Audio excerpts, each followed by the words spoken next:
Good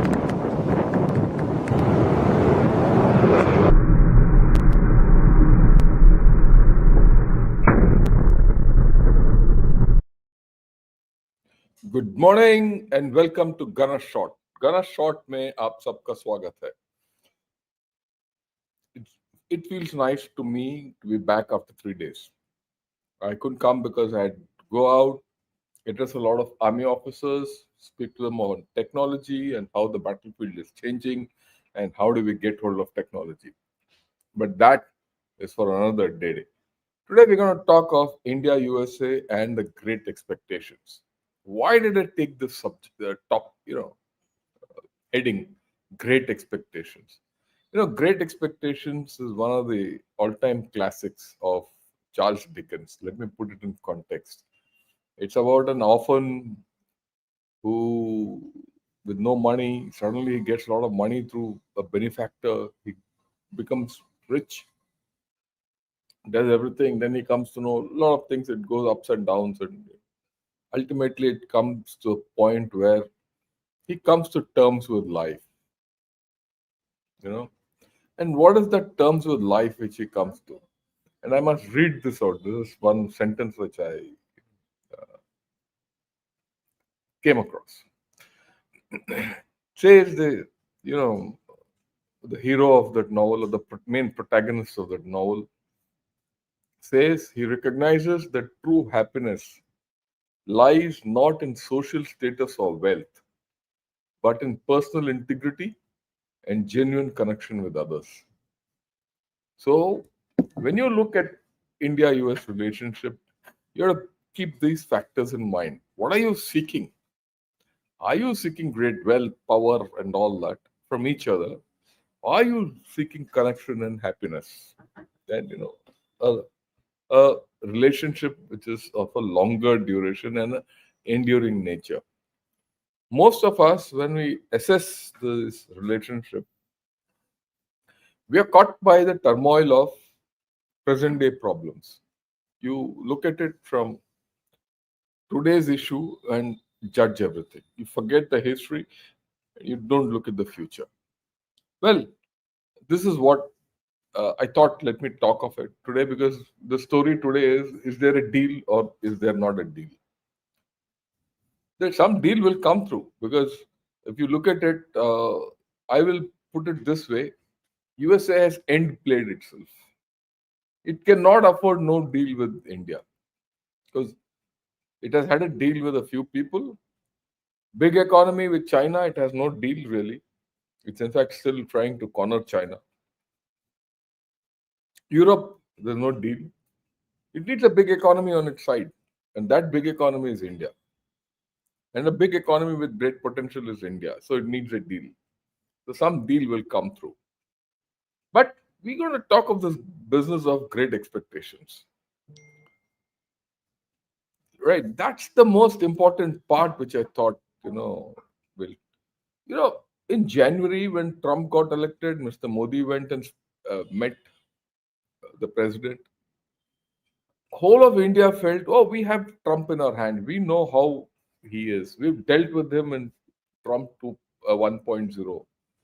And the first month we said, no, okay, fine, let him speak what he speaks. We still have him in our hand. We didn't forget Howdy Modi when he came and said, I've been the best president for India and all that, in Texas. Oh, but Trump 2.0 has been completely different from what we expected. Questions today are, what can India do for us? That's what USA is asking. We are asking, what can USA do for us? And the answer is, oh, well, they can do a hell of a lot, but no one is doing anything about it. Neither they also feel that India is doing nothing about it, and we also feel the USA is doing nothing about it. In this context, will the trade deal help? Or has it got marginal utility? My view is it will help. Right. But you have to look at it over a longer term. Any relationship is over a longer term. And that's what I'm going to talk of. We have to look at the historical perspective of this relationship. I've spoken of this earlier. I'm repeating it because many of us tend to forget the larger picture. and start concentrating on the short term. Okay. Now you look at it, we go back in time. I'm picking up this relationship from 1971, not before. We were at odds with each other. All these red dots are the time when, in the time scale, when we were against each other. When we carried out the, first nuclear explosion, Pokhran 1, we were under complete sanctions. Then we went into MTCRs in the 80s when we started our integrated missile development program. As part of it, 88. We the US virtually ensured that we got nothing from anywhere in the world. Okay, so that was the status, and and then of course, sorry, oh, 98, the nuclear tests, and then again we were in sanctions. 98, Pakistan, India, but then they were softer towards Pakistan. Till of course 9/11. This 9/11 and the rise of China, which started changing this relationship. And USA realized that it has no choice but to be, you know, uh, friendly with India. And India and USA have a longer strategic game. And that was the time when they realized that Pakistan was ditching them. And that China had also started ditching them. Because they had invested in China. And much later, in 2002, we followed, that's the first of the foundational agreements which we signed, the General Security of Military Information Agreement, this MOA, as they say, right? And then we had Becca, Lemova, and all those things, right? Uh, so we evolved over a period of time. Then came the 123 agreement in 2005, that the civil nuclear deal. It was a agreement which a landmark agreement, and it gave us a lot of. It brought us out of being a nuclear pariah in the Committee of Nations, and we could move ahead. And even for US, look, a lot of things. But then there are issues, and that we'll talk of it. Now the time has come for enlargement of this uh, strategic partnership. This is my view. We need as they need. What we are going through, my way of looking at it, is still a temporary perturbation. So while we can't rely on Mr. Trump, my larger proposition is we need to look beyond Trump. You need to look beyond Trump and handle Trump in that long term vision. You have to make some concessions to Trump, so be it.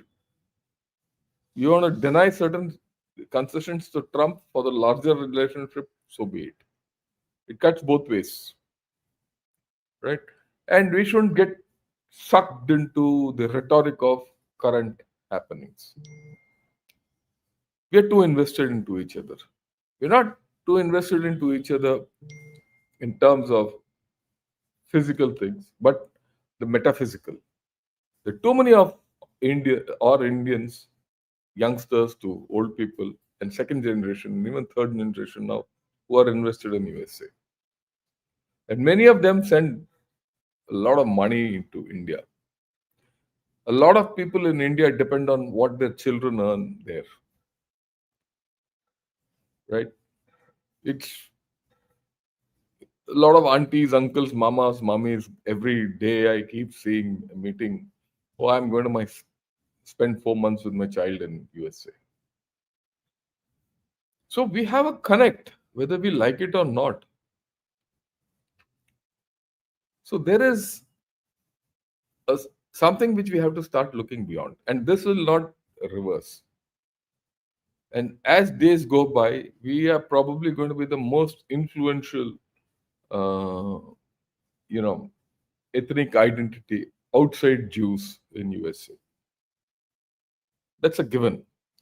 So in that context, we have to look at this relationship and take it forward. What are the fundamentals of this relationship? Now we'll get the official term. How is this relationship between India and US, positioned? It's supposed to be a global strategic partnership based on democratic values, increasing convergence, and these are interest based, which are bilateral in nature, regional and global issues. Right? These don't change. They still are there. Some might go forward, some might come back. That's okay. But they're still there. It is broad based and multi sectoral. And there's a bipartisan political convergence. Whether we say it or not, in this bipartisan political convergence is on both sides. There will always be opposition to someone there. I mean, in USA to their thing on India and vice versa. But there's a broad political convergence, bipartisan in both countries. It is the fundamental desire of the people that we grow stronger together. That is what the Pew survey said also. That Indians considered US their ally, a majority of them, and very few considered it as their enemy. This is the feeling of the people. You have to understand we are in a democracy. You and I might have a different view on based on real politic and realism. But the people are people. People will vote the way they want, they think the way they want, and they'll express their opinion the way they want, and we have to respect it. And that is what democracy is all about. So I said, look, let me take a few issues and get views of people.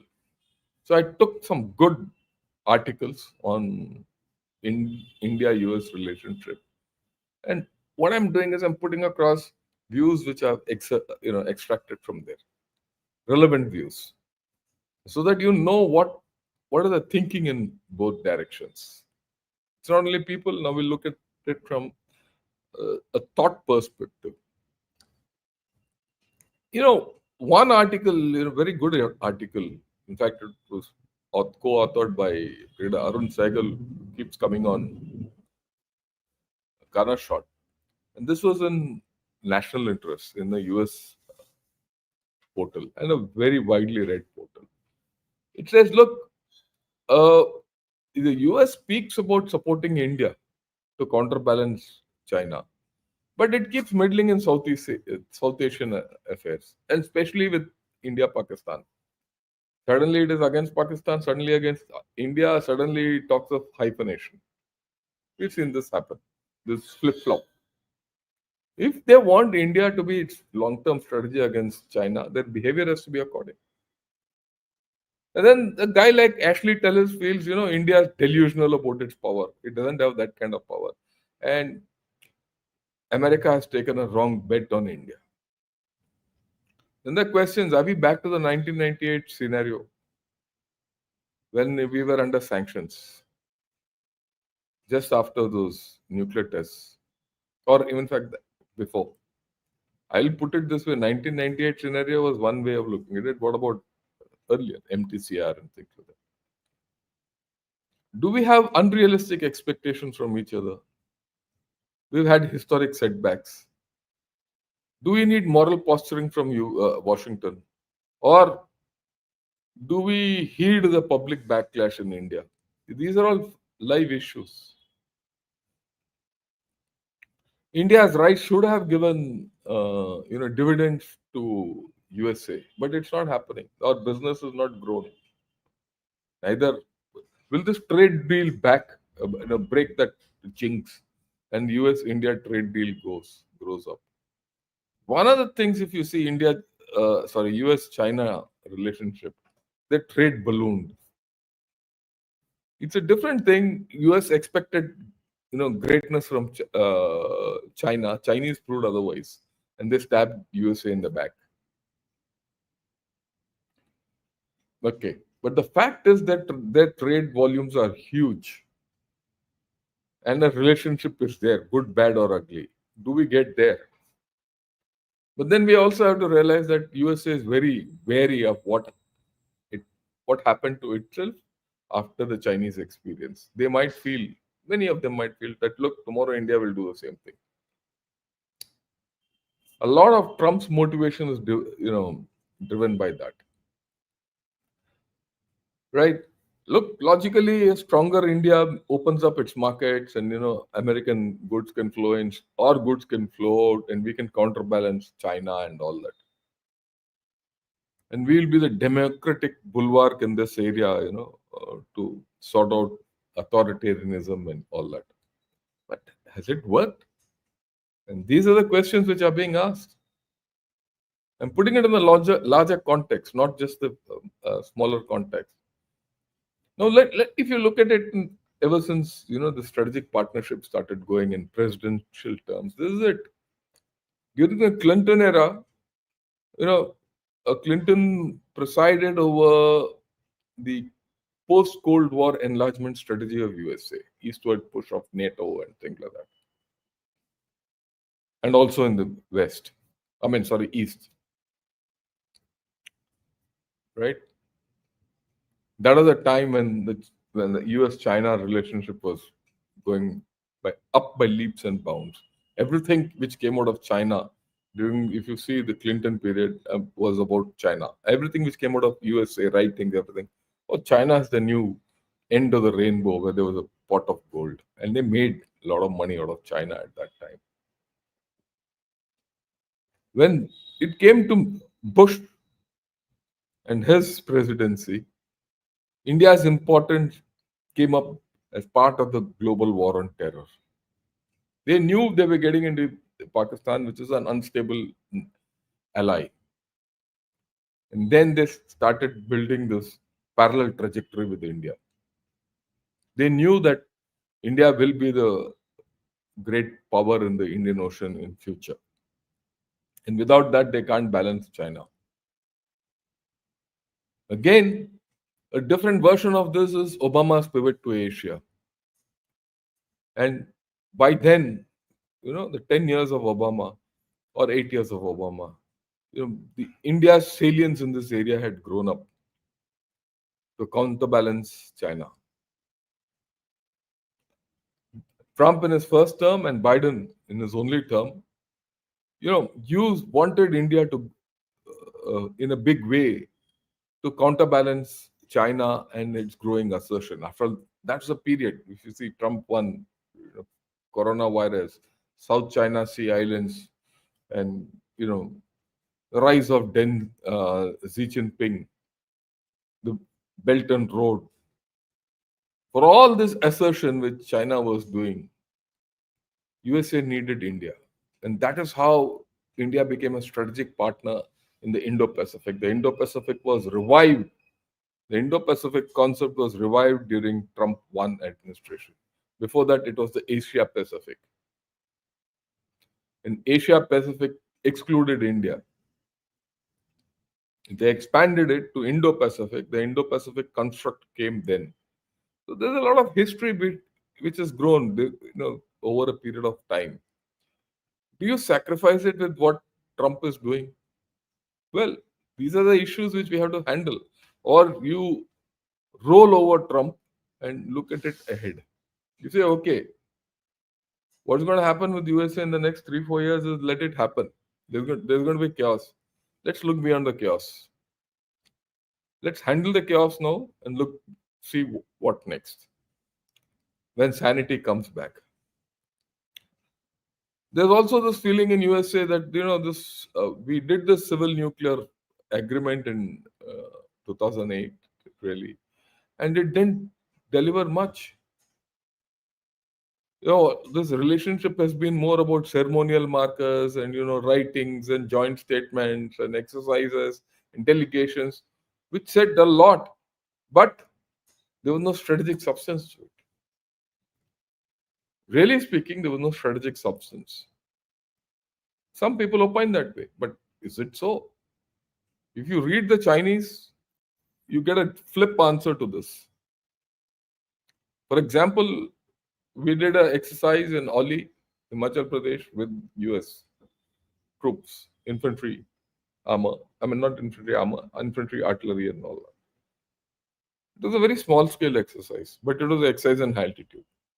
And that put a lot of questions into China. Chinese were worried.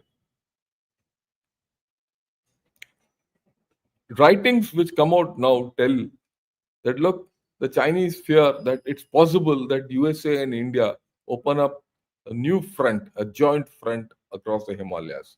That's bad news for them. It puts them on the horns of a dilemma. It puts them on a two front scenario.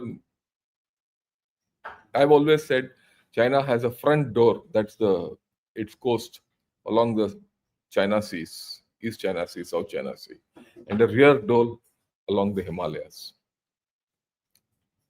So far, the rear door was secure, but now India is knocking on it. And if USA also comes and knocks on it, there's a problem for China. What does China do? It looks at the front door or the rear door. And these doors are 6,000 kilometers apart. Right? Economy and technology and these ties have grown, but they've assumed a transactional nature. Everyone said China plus one, and that one should have been India, but that one has become, really Vietnam, Malaysia, and all those other countries. It is only now that measures are coming in. Now that Apple has come in, and in a year or so it will stabilize, and others will flow in. Because I've said this earlier also.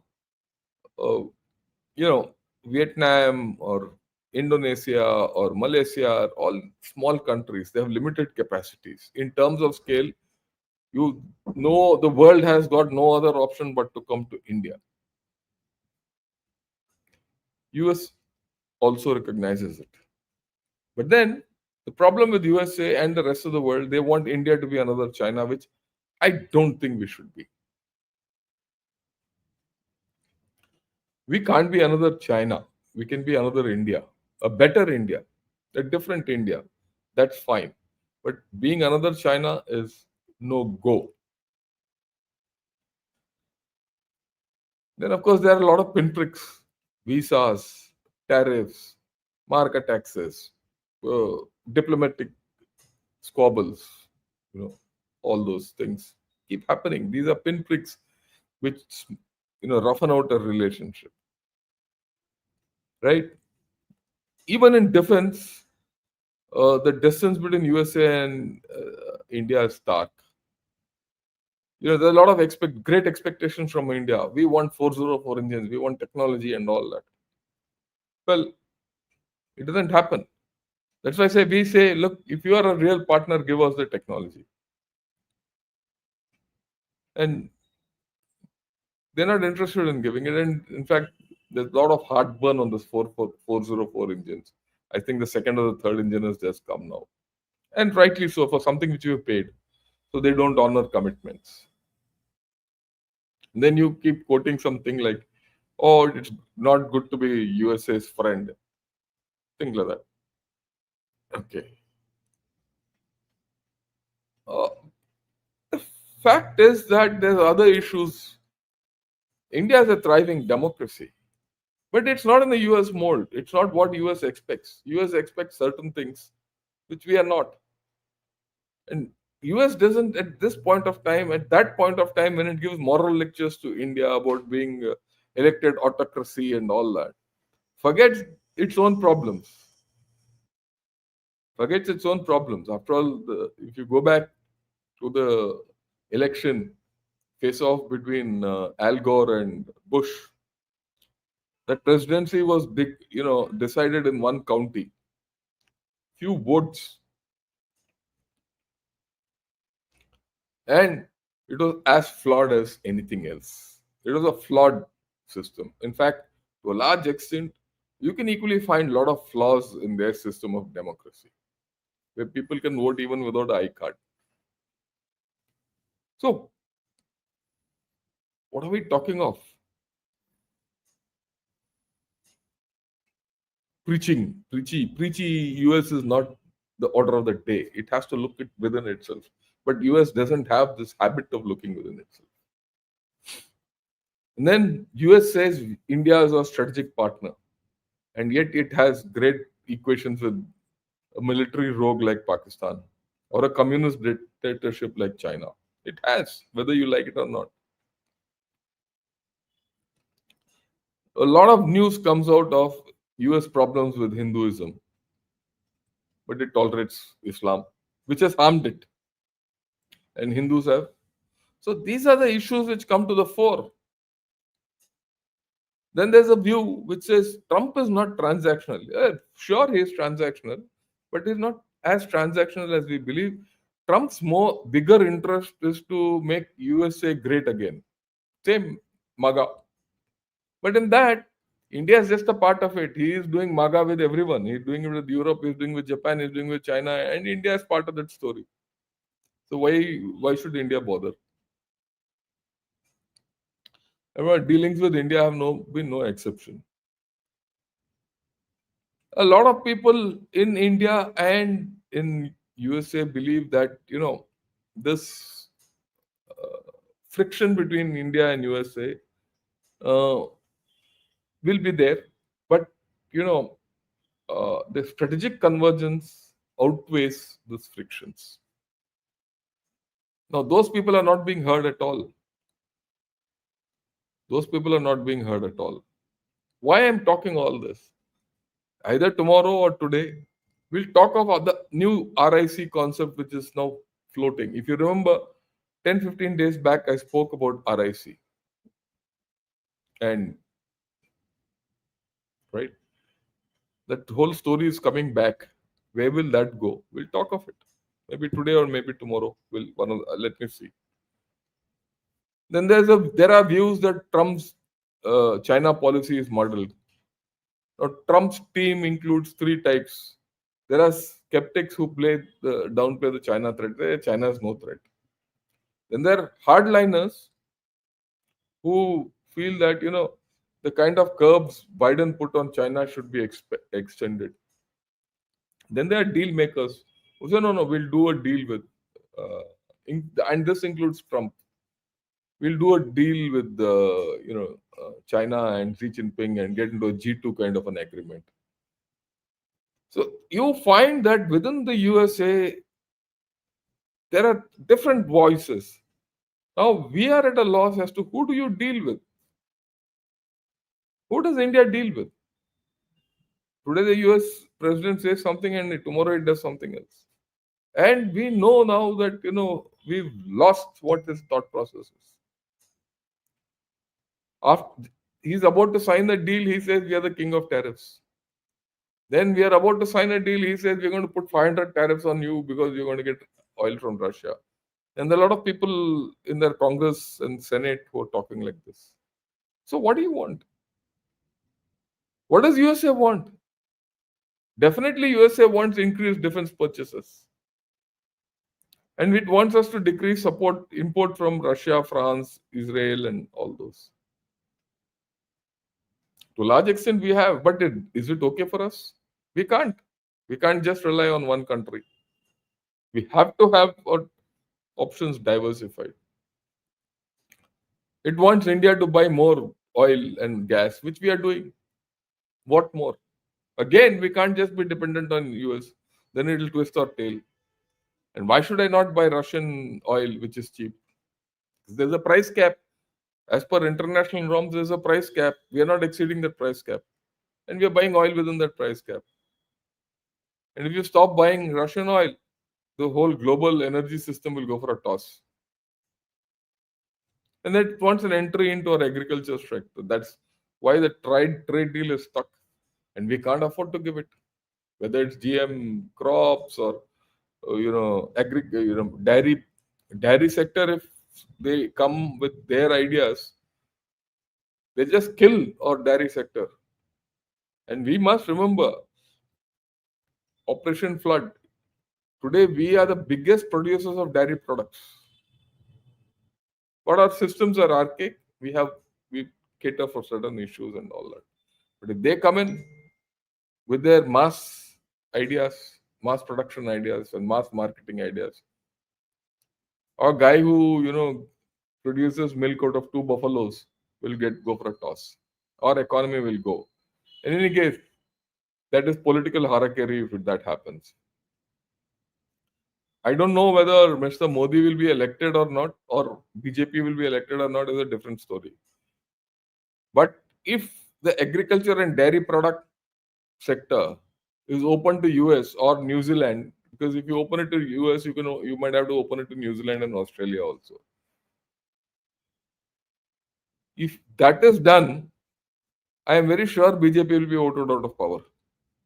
Be rest assured. Baki sab chodo. So that's political harakiri. Are they prepared to do it? No sensible politician will be ready to do it. These are hard facts of life.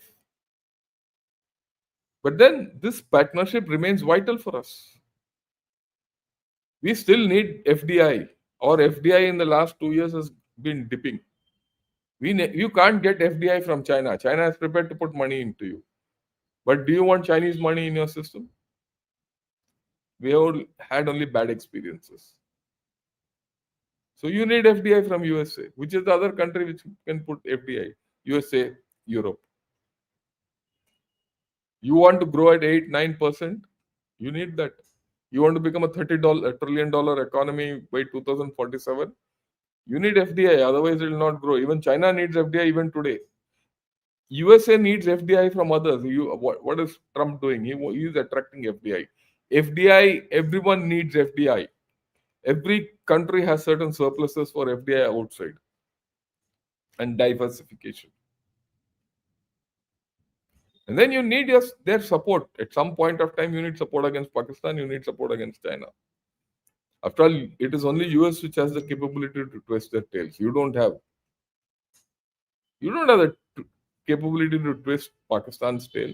We have no connection with them. We have no communication with them. We don't no trade with them. You can't defeat them militarily forever. You can defeat them militarily, but they have only grown politically stronger internally. We know that is a different discussion. Can you obliterate Pakistan? No. Can you control Pakistan? No. Who do you do it with? Through China? China supports Pakistan. Which is the only country which can do it? USA. So a lot of people talk ill of USA, but at the end of the day, you need USA. And what USA is doing in Pakistan is, I think, very good to a large extent. Let Trump go into Balochistan, let Trump go into crypto, let do what he does without giving anything to Pakistan. And Pakistan will have a problem with China. There's a limit to what China will expand to. And I will talk of that. That's important to talk of. We have to talk of Pakistan, China, USA, that relationship in detail. When that relationship gets into its swing, it is already getting into its swing, you get more leeway on Pakistan. Pakistan goes under control. So every relationship, everything has got two sides to it. There are a lot of issues of convergence. I've discussed this. I'm just repeating this so that people don't forget it. Both are global growth engines. There's a people to people contact and cultural ties. We have strong defense and military ties even now. A lot of our military equipment is sourced from USA. We do a lot of military exercises with USA. Probably we do a maximum international exercises with USA as of today, whether it's Army, Navy, or Air Force. Fundamentally, we have a common perception on China. Fundamentally. It might vary with the day. And there are issues in this. We'll talk of it. Okay. We have shared interests in Indo-Pacific. We have shared interests. Whether those interests are realized is a different thing. You have an issue where health is a major shared problem.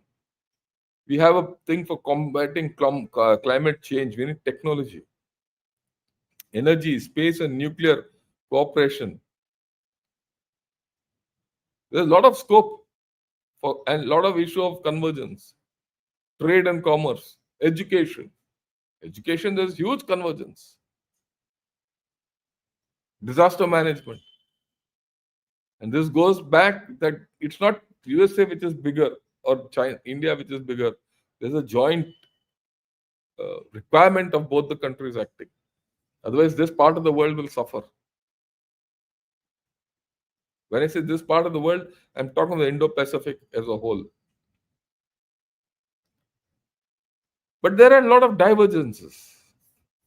And I would like to highlight these. Okay. The first divergence is what is the status of this relationship? USA wants an ally, we want a partner. There's a big difference between ally and partner. And this reconciliation has never taken place. As far as Ukraine is concerned, which is a major bone of contention between both the countries, many in USA feel Ukraine is their war, it's my war. And we say it's not my war. Let Russia and Ukraine sort it out between themselves. And everyone says, no, you don't take the side of Russia. We don't take the side of Russia. But they feel so. It's a major aspect of divergence. What is the global outlook? USA wants global balance of power. We want regional stability. We are not interested in global balances. It will happen. We are part of the global balancing system. And this is what I keep saying. India, Russia, China, and USA are the four corners of today's globe. And this is not what I defined, this is what uh, Chinese define. They don't talk, but it is there. On China, it's a peer competitor to USA, pacing threat to USA. These are the things which are spoken of in USA. And they also talk of a G2. For us, it's a major threat. This is supposed to be a point of convergence, but there's a divergence happening. You look at Russia. USA today looks at Russia as an adversary. He's given Putin 50 days to wind up, but no one's going to bother. For us, he's a special strategic partner, Russia. We get weapons from them. There's a traditional, uh, you know, links with Russia, which goes back to the end of Second World War. We need Russia to balance out in Afghanistan. You need Russia to balance out China, and Russia needs us to balance out China. You know, whether US comes into the deal or not, we still need Russia. If tomorrow, that's why we are talking of Russia, India, China. For all three, it's a matter of convenience. NATO has come into the game all of a sudden because NATO, US owns NATO, and NATO is now talking of our stance against Russia. Mark Rutte says, no, we put sanctions on India if it takes oil. We have no part of NATO, and we don't have any interest in NATO. Now, Pakistan remains a non-NATO ally of China. Oh, sorry, USA. Right? Not for us, it's an adversary. We know what happened in Op Sindoor. So that non-NATO ally became all of a sudden very important for USA. So is that acceptable to us? No. The whole country says, how can you do this? And now news is coming in September when he comes for the September, October. When he comes for the Quad summit, he might go to Pakistan also. Is that a new hyphenation? It adds layers of divergence. And then Myanmar. Myanmar is one place where we should have had complete convergence. Uh, they are looking to establish a humanitarian corridor there. That humanitarian corridor actually works for us, the way I look at it. Okay. It is critical for us, convergence with USA is critical for us for our security in Northeast. But what's happening, it's all through Bangladesh, this, that, and all that. As far as Bangladesh is concerned, in fact, which I have not listed, we should have had complete convergence. But we had divergence, complete divergence on Bangladesh. If only US and Biden administration, some way, still some level, we had that convergence on Bangladesh. Somewhere last year it went awry. And then Victoria Newland and Donald Luke came. We couldn't control it. Is it a failure of our diplomacy? That's a different story, but that's a divergence. Afghanistan. Now today USA is seeking re-engagement, right? We feel Afghanistan provides strategic depth and you're opening out to Afghanistan. But again, we are not sitting and talking to each other. They're doing their trick, we are doing our trick. Is there a requirement for us to sit and talk? We don't have a. It's supposed to be again a point of convergence, but we are completely divergent in the way we are doing things. And South China Sea. South China Sea for USA is critical to contain China. It's not my baby in India. But increasingly, you have reached out there to Indonesia, you have reached out to Vietnam, you have reached out to Philippines, you have reached out to Taiwan. So is there a case for us to also rethink our Indo-Pacific strategy?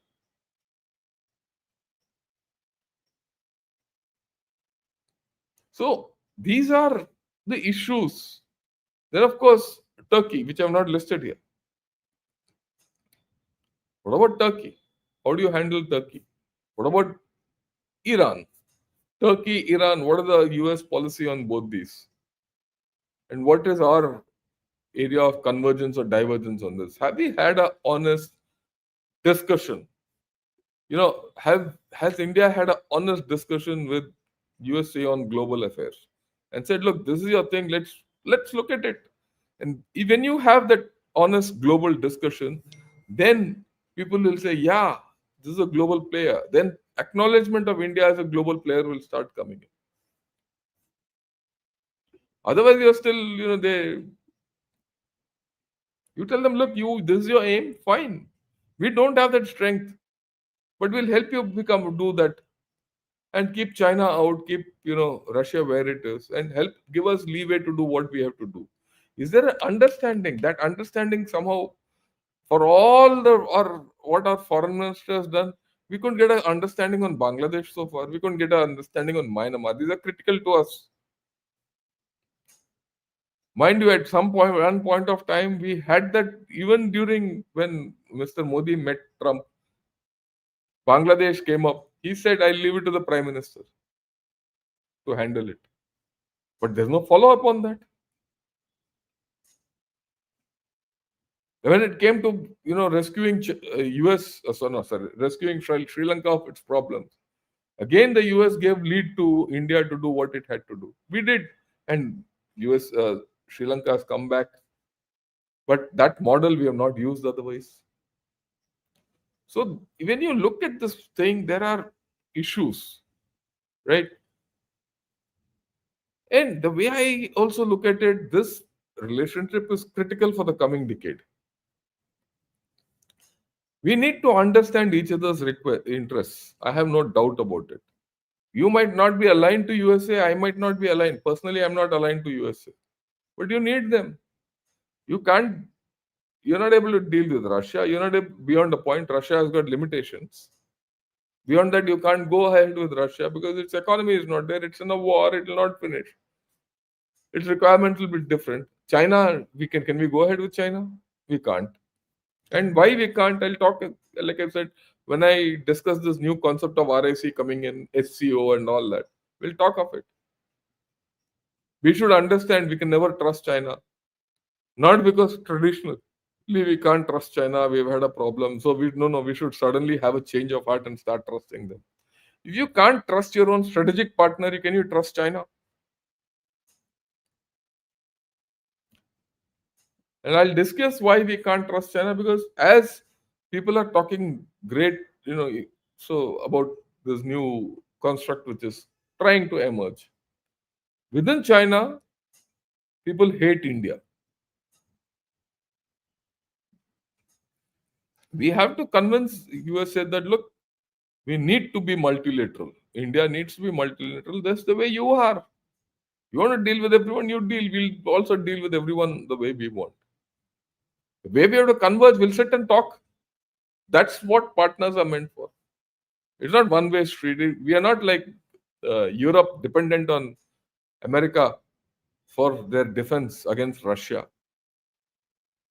We are not dependent on uh, USA to defend ourselves against China. We know how to handle China. We need their help. So do they for many things. right? We need greater technology. And we need to understand there will be ups and downs. We need to build on strengths and not look at the negatives. And don't lose sight of the long term objective, which I think is the major thing which we have to understand. Deal or no deal, USA will not go away, India will not go away. We are the biggest democracies, we are large populous nations. We need each other. How do you go through this is the issue. How do you build? When we speak, we should understand the long term implications of what we speak. Who do you trust? Do you trust China? You can't. Do you trust Russia? You can, but it's got limited tendency. And if you look at the relationship on Russia also, there are pinpricks. The same Russia wanted to keep us out of Afghanistan 3 years back. It didn't give us room. In fact, it was USA which gave us room in Afghanistan. Same Russia wants to now invest into Pakistan. So there are shades to all these relationships. No relationship is permanent. Interests are permanent. Right? And today, which is that country which gives you, can you depend on the Brits? Can we depend on US, the Euros, I mean, Europeans, who themselves don't know where they're going? Yeah, you can depend on Israel, but that's a small country with a small economy. That's itself on life support today, economically on Russia, I mean, on USA. Do you trust the Middle East people? Yeah, you can trust them economically. They also look at diversifying, they'll come into you. But which is that big economy which you can make business with? You can go into a lot other directions, you still need USA. So we need to think differently. Are we thinking differently? That's the question. Right. I just thought I'll put all this because a lot of people will have different ideas. I mean, I'm no fan of USA in terms of strategic relationship is concerned. But we need to recognize the reality. Right? That's what I just thought I'll put across to you. Okay. I've done for the day. I'd request all of you, if you like this video, do press that like button. One. Number two, subscribe to Ganashort channel, right? And also join me as member. I've had a lot of, you know, uh, comments to say we don't get notification. So if you want to follow our channel or follow this and get to know proper notification, link up with my new WhatsApp subscribers group which I've created. The link is there in the scroll. This is the one, okay, underneath.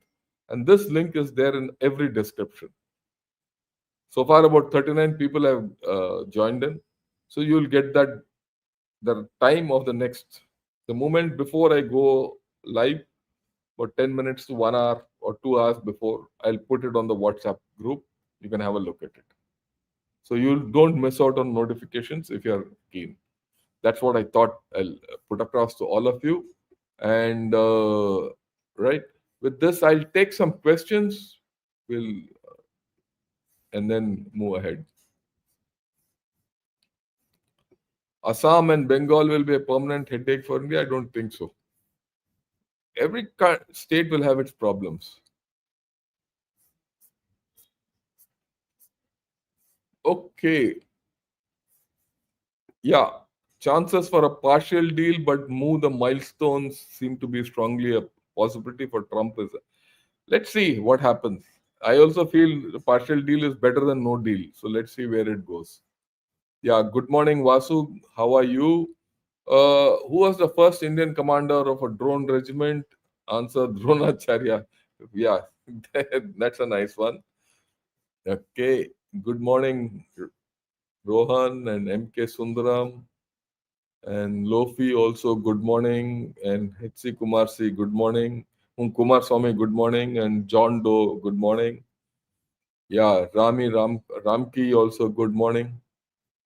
Mm, Ankit Dronat, and yeah, Dronacharya is a good one, right? Yeah, feels good to have the regular sessions back.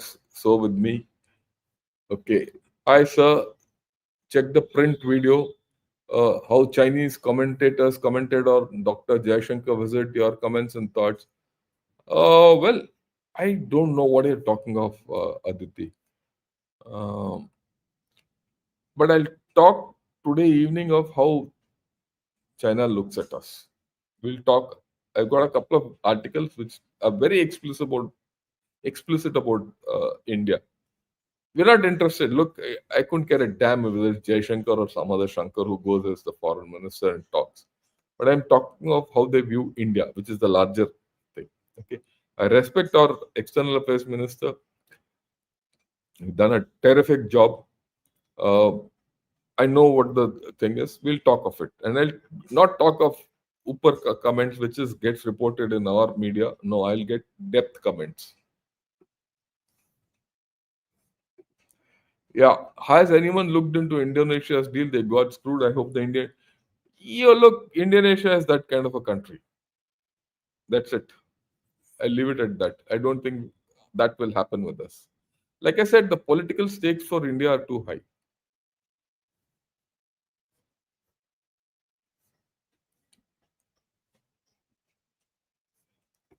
What are the implications for India's MDO tech plans and industry? Oh, we have a lot of implications. Okay, you need a lot of technology. You don't have that technology, and you can't keep waiting to grow technology. I'll eventually, if you invest in technology, someday you'll surface and get something. But you need to jumpstart on technology through collaboration and all that. But have we done that? We have not. Yeah. Good morning. Welcome, sir. Missed you last 2 days. So did I. Yeah. Yesterday, Security of Defense has assigned TRF, for Pahalgam Resistance Force as a terrorist organization and proxy of LET. Does this come as India were rigid in the? Yeah, this is okay. This is good. It's a good thing which has happened. But the TRF is now extinct. It's now the Tehrik-e-Taliban Kashmir which has come out. We will talk of this as we go along. Trump is not a leader but a realtor. We know that. And Ashish, good morning. And Gana Shotters, yes. Uh, M. Kamath also says good morning. Whatever deal is worked out will get trashed by the opposition. Understanding whether the deal is good or not won't be easy. I agree with you. But we can debate it. We must trigger a negative VRS caucus and divide. I don't think we should do all those. We just go do what is in our best interest, and that's how it is. Only in Gunner Shot I will find a discussion about Trump. You will say bookended by a Victorian class. Yeah, you have to think. You have to think. If you come to my channel, I'll make you think.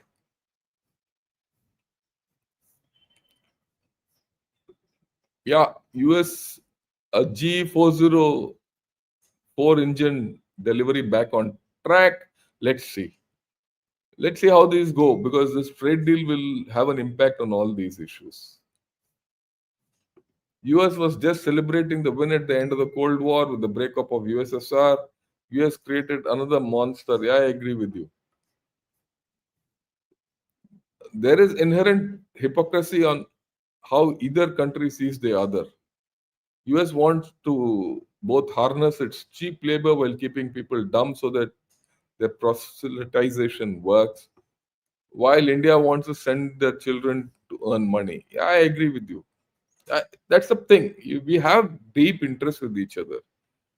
We have to get to a positive way of doing things. A couple of American India watchers want to check out our Jeff Smith and Tanvi Madan. Yeah, I agree with you. They have different views. Good to take it. That backdoor is Tibet, which is a common door for India and China. I agree with you. Sylvia, good morning. How are you? Nice to hear you. Sham Tarun, we need to keep relationship with US more focused on economy. Also, we should not see ourselves through the glasses of USA. We're getting better and need to continue our growth. Yeah, I agree with you, but we have look. There's a case of clear mutual dependence. Okay, it can't be mutual exclusivity, and this is what I have learned. Uh, oh my service, and I've dealt with the Americans. You know how to deal with Americans, they're damn good. If you don't know how to deal with the Americans, they're the worst people. That's true for everyone. But I think at the fundamental level, the American people are better to deal with than the Chinese and the Pakistanis and all these fellows. Near to sun, heat will kill you. Far, cold kills. We need atmosphere, Earth's magnetic field. Sometimes moon will save us. India should follow this. I agree with you.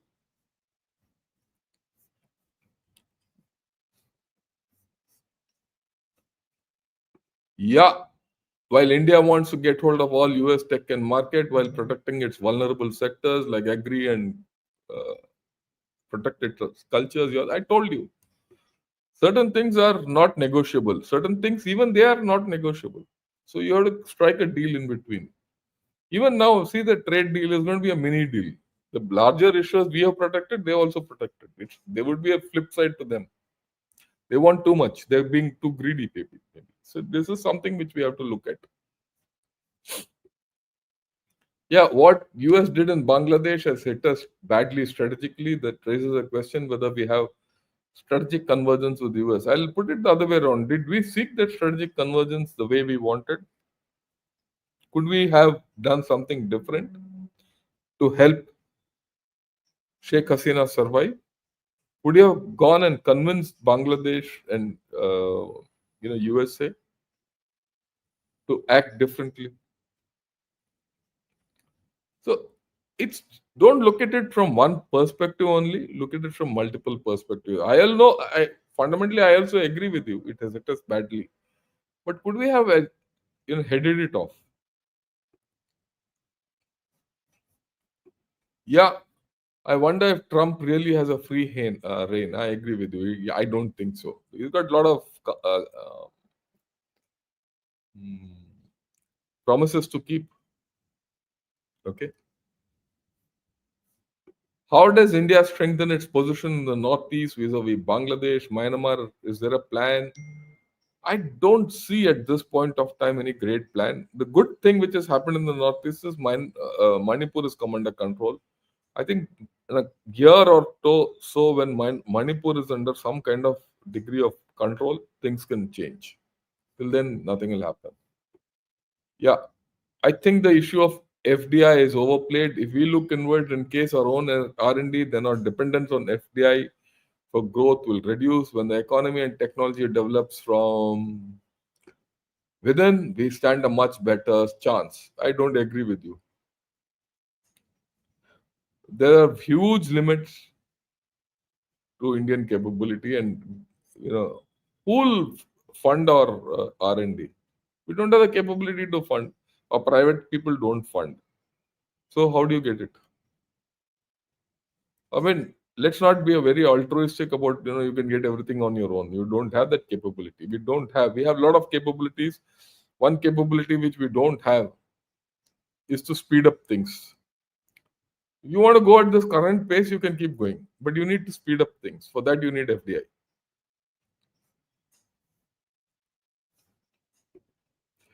Divergence slide is fantastic. Yeah, I agree. Just give it to all your friends. Tell everyone to come and see. I showed this a similar slide about a month or two back, but today I have changed it. This is not the same divergence slide which you saw, and not the same explanation as before. The issues generally remain the same, but the context has changed.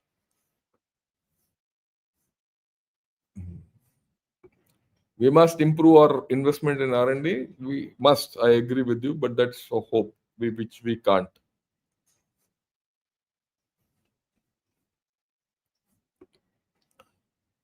USA has declared TRF as a terrorist organization, some sense at least. Yes, that's the good part. Sir, in this transactional relationship, is there a place for self-respect and country pride? The way US administration calls refers to other countries does not go well. I agree with you, but they are, like I said, Trump has had this thing for every other country. It's not only for India. So you have to be discerning how to go about doing things. You have to be also patient. We shouldn't just react. We are into just 6 months of Trump, 3.5 years more.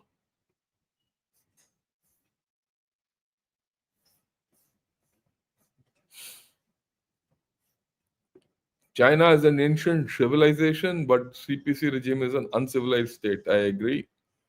Yeah. All this sanctions about Russia is coming up just when the trade deal is being worked on. It's just a pressure tactic. Maybe we'll see how things go. Is US focus on Myanmar from a desire to convert it into a vital front against China? Yes. The US coup in Dhaka was meant for that. There's no doubt. We should have cooperated with USA before the coup happened to ensure that there's a joint effort towards China. We should have done that. We didn't have the strategic sense to do that. Then we should have protected Bangladesh. We would have had a better resolution in Manipur, and still, that was a time when China was sucking rare earths out of Myanmar. We had everything going. We didn't have the sense to do it. We didn't have the intelligence to do it. I mean, there's a failure on our part. We should accept our failures. Now we are in a very bad shape there.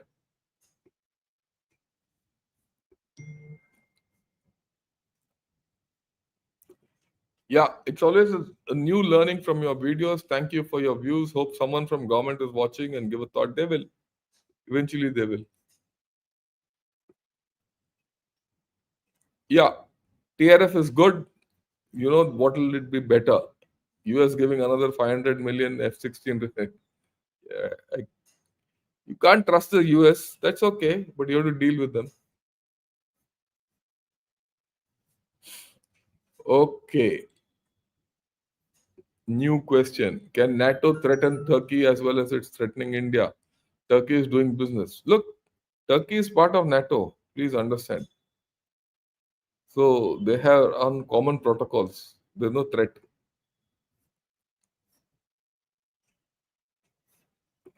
Yeah, joined WhatsApp channel notification coming. Great. So there's thing for everyone. I'll give it to you my way. Right. What I do is normally before posting it in the morning, I put it in this also. It might be a little here and there, but it'll come. My admiration for your caricatures is growing exponentially. You made a very strong point, as you said, deal or no deal, we have to look beyond porters. This is for sure. There is a new cowboy in the old town. Yeah, I agree with you. And soon that cowboy also will become old. The town is old. There'll be another new cowboy. Let's deal with him. Yeah. Jai Hind, Mrs. Clares. How are you? Right. Heard Munir is reaching out to the Indian government. True. Yeah, yesterday evening I did this. Have a look at it. It's come through, what's that? Uh, Other dialogue. So I've spoken about it yesterday evening. It's there. Have a look. Backdoor channels have started working. Print belongs to Karan Thapar. No, it's Shekhar Gupta.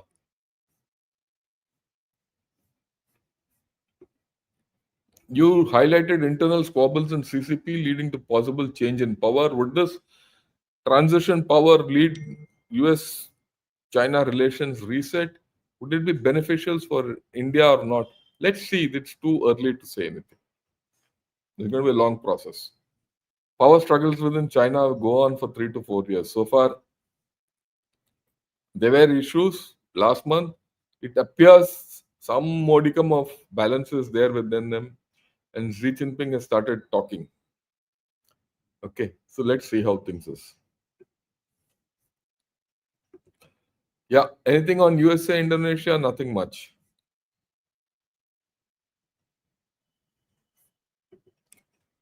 Oh, this is the extreme view that Western imperialists are handling China and India in a manner that they replace domestic servant. Yeah. Okay. I think we've done for the day. So in the evening, we'll rejoin. Yeah, this was an alternate media yesterday, but it's there in Gunner Shot. I mean, it did a joint program with alternate media, but it's there in Gunner Shot about, have a look. It's called another coup in Pakistan. That's what the heading is. It's there. Have a look at it. It's a short one which I did yesterday. There's nothing more to it. Um, so have a look. Right. That's it for the day. We'll look forward in the evening. Evening. Let me see what I have. A lot of topics to cover, and which I missed out for the past 3 4 days. And so today evening, most probably we'll talk of RIC and SCO and things like that. Because the antidote to USA is that, so we'll talk of that in the evening. Okay. Okay, see you in the evening. Till then, have a great day. Jai Hind to all of you, and thank you for attending. And once again, if you like this video, press the thumb button. Please do that.